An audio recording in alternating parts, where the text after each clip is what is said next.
is that you go through a process which I tend to call cleaning house, which is basically to essentially change the way that you eat at the moment, and it's getting rid of old habits, replacing them with new habits. Who knows how long it takes to form a new habit? At least half of you should know, because I've probably told you. Anyone? 3 weeks. Right, 21 days. Thank you. There you go, 21 days. It takes 3 weeks to form a new habit. Yeah? So, for example, if you, learning to clean your teeth. If you're teaching your kids to clean their teeth, for example, if you get them to do it every day for 21 days, then that will become habit. Yeah? To maintain that habit, it then takes around 100 days in total. Not on top of that, but it takes about 100 days in total. But to actually form a new habit, it takes 21 days. Okay? So this is why I say, the first period when you start to change what you're eating, commit yourself for 3 weeks. Yeah? Knuckle down, don't go off the wagon, don't go out for a drink, be boring if you like, shut yourself in, it doesn't matter. But if you commit yourself for 3 weeks, most of this will become habit. Yeah? It will become just how you eat. And then you can do all that stuff, and it won't matter because you've changed the way that you think, and you've changed the way your body works. Does that make sense?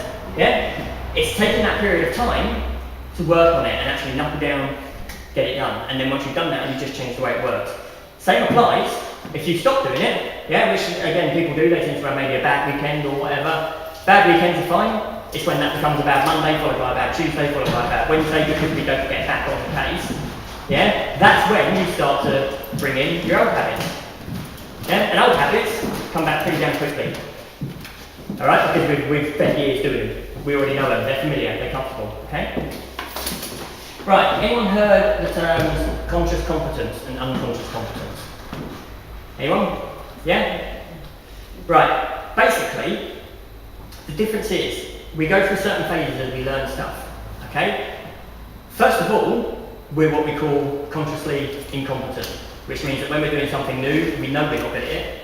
Yeah, it's pretty obvious to everyone, the world, ourselves, like when you first learned to drive. Yeah, got in the car, didn't have a clue. Yeah, straight away. You were stalling it, you were doing all kinds of stuff. And we know it. We're very much aware of that. Again, now when we get in the car, how many people even think where you put the keys in the ignition? Yeah, you don't even look, do you? You just do that. Yeah? And 9 times out of 10, you'll switch off, you'll be singing to the radio, and you'll probably drive to Tesco's even though you're meant to go in the other direction. Because we're what we call unconsciously competent. Yeah, we do it without thinking about it. This is the state that we want to work towards, and again, you go through these different phases as you work it. There's 4 phases in total. You need to go through all of that, because it'll turn into a whole life coaching lesson and probably bore you, but basically you want to get from conscious incompetence all the way through to unconscious competence. Okay? Like I say, mouthful. But basically what it means is throughout those 21 days, what you're developing is unconscious competence. And what it means is that after that, without thinking about it, you make the good choices. Without thinking about it, you'll make the same breakfast every morning that you normally do, because again, that's habit, what we do, yeah? So keep it for a minute then, that's habit. Right? Again, it's habit, it's what we do. And again, when you're at a buffet line, for example, you'll automatically pick the better choices, because that's just how you're wired now, yeah? That's what we want. The reason it's hard when people start is because you're trying to break old habits and you're like, oh, I really want this, this is really nice. But it's because you're so used to eating it. Yeah, the same reason, it's the same thing about when you come in from a day's work, you sit down, you pour a glass of wine, 9 times out of 10, that is habit. Yeah, it's basically because that's just what you do. It's because we're programmed to do that. It's like when you get kids ready for the school run. Yeah, I bet all of that, you don't really think about it, you probably shout a lot when you get up, but you do the same stuff, you drag around at the same time, probably shout the same profanities at them when they're not getting out of bed, you know, stick the same clothes on in the morning, pour the same cereal in the same bowl at the same time, and so on. Again, habit, yeah? That's all it is, we live and we die by our habits, and this is the first 21 days, which is what I call cleaning house, is where you will learn new habits, and you'll get rid of all your old ones and bring in all the new ones. Does that make sense? Yeah? You have in your gift bag, for those that have got what it looks like, gift bag. You have a cheat sheet, which will get you through a lot of this stuff. This, again, all of this stuff in your gift bag is pocket sized, yeah? Designed to fit in your handbag or your pocket or whatever, back in your jeans pocket. You've got a cheat sheet in there which will help you do all this stuff, by the way, really easily. And you've also got a couple of cards here,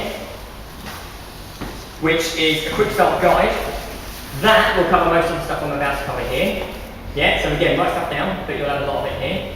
And here we have what I call superfoods reference, and I'm going to come back to that in a minute. Yeah, if I forget, someone will remind me, but I'll come back to that in a minute. But yeah, the quick start guide there is going to have most of what I'm about to talk about now. Basically, there's kind of 10 rules that we want to follow to clean house. First of all,